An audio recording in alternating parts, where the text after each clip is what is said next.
وتأمل. قل يا عبادي الذين أسرفوا على أنفسهم، قل يا عبادي الذين أسرفوا على أنفسهم لا تقنطوا من رحمة الله، لا تقنطوا من رحمة الله،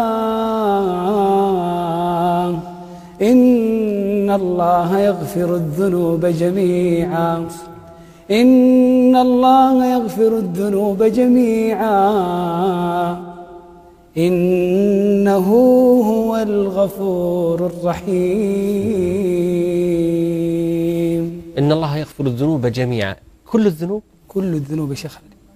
الله عز وجل يقول وهو الذي يقبل التوبة عن عباده ويعفو عن السيئات، حتى لو ما يصلي؟ ويعفو عن السيئات، حتى لو كان عاق لأمه وأبوه؟ ويعفو عن السيئات، حتى لو كان غارق في الربا؟ ويعفو عن السيئات ويعلم ما تفعلون. لا إله إلا الله. شيخ علي، أفجر إنسان مر على الكرة الأرضية، الإنسان الوحيد الذي تكبر وطغى على الله سبحانه وتعالى ونادى بأعلى الصوت وقال أنا ربكم الأعلى، فرعون. نعم. حينما أدركه الغرق في البحر أتى جبريل عليه السلام وبدأ يدس في فمه الطين مخافة أن يقول لا إله إلا الله فيرحمه الله عز وجل بها. فقال الله جل في علاه لجبريل يا جبريل وعزتي وجلالي لو استغاثني واستغفرني لغفرت له.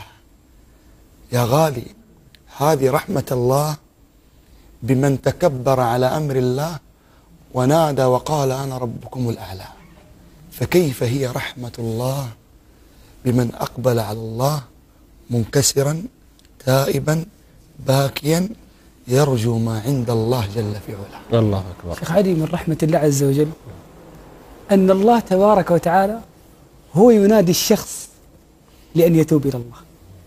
قالت رسلهم أفي الله شك، قالت رسلهم أفي الله شك فاطر السماوات والأرض يدعوكم ليغفر لكم من ذنوبكم، يدعوكم ليغفر لكم من ذنوبكم. يدعونا سبحانه، هو يدعونا.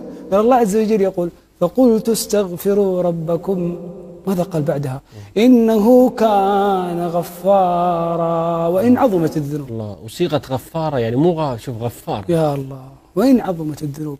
أوحى الله إلى داود الله يا داود لو يعلم المدبرين عني كيف انتظاري لهم، والله، ورفقي إلى ترك معاصيهم لماتوا شوقا إلي ولتقطعت أوصالهم من محبتي. الله. يا داود هذه إرادتي في المدبرين عني، فكيف إرادتي في المقبلين إلي؟ الله أكبر. فكيف إرادتي باللي شاهدنا الآن ودمعت عيناه من أجل الله عز وجل؟ الله أكبر. في المقبلين والمقبلين إلى الله جل وعلا. نعم. فرحمة الله عز وجل واسعة. من الذي يدخل ويقبل إلى هذه الرحمة؟ نعم.